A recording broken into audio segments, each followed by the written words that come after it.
পারে না। আজকে আমরা গণমিছিল করছি ইসরায়েলের বিরুদ্ধে। আমরা এদেশের মানুষও কিন্তু আজকে ভালো নাই। দ্রব্যমূল্যের যে অবস্থা, মানুষের নাভিশ্বাস উঠেছে। যে কোনো কাঁচা তরকারি এখন 80 টাকার নিচে কাঁচা তরকারি সাধারণত পাওয়া যায় না। গণমিছিল হচ্ছে ইসরায়েলের বিরুদ্ধে, গণমিছিল হচ্ছে ফিলিস্তিনিদের পক্ষে। আমাদের সময় এসেছে, আমাদের দেশের যারা এদেশের দিকে টাকা পাচার করছে, দুর্নীতি করেছে, মানুষের অধিকার হরণ করেছে, তাদের বিরুদ্ধে গণমিছিলের সময় হয়ে দাঁড়িয়েছে। আগামী দিনে ঈশ্বরচন্দ্রের নেতৃত্বে সকল কর্মসূচিতে আমরা অংশগ্রহণ করি, বাতিলের প্রতিবাদ করি। আল্লাহ তাআলা তৌফিক দান করেন। সংগ্রামী সাথী ও বন্ধুগণ, এখন সংক্ষিপ্ত বক্তব্য রাখবেন ইসলামী আন্দোলন বাংলাদেশের সরাই যুগ্ম মহাসচিব মাওলানা গাজী আতাউর রহমান। মাওলানা গাজী আতাউর রহমান। আসসালামু আলাইকুম ওয়া রাহমাতুল্লাহি ওয়া বারাকাতুহু। নাহমাদুহু ওয়া নুসাল্লি আলা রাসূলিল কারীম, আম্মা বা'দ।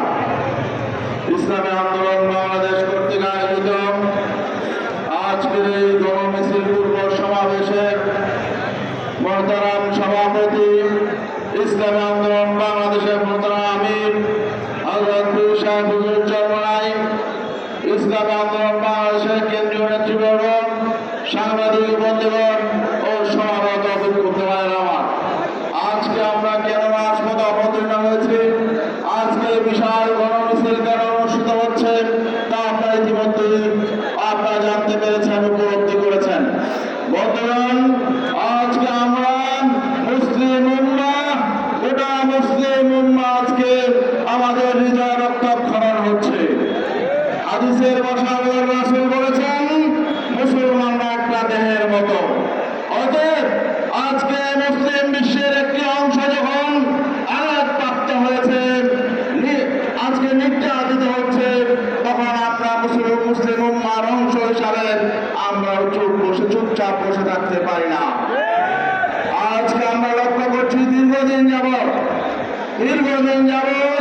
ফিলিস্তিনে মুসলমানদের উপর ইহুদিবাদী ইসরায়েলিরা নির্মম নির্যাতন চালানোর জন্য আমাদেরকে সহযোগিতা করুন।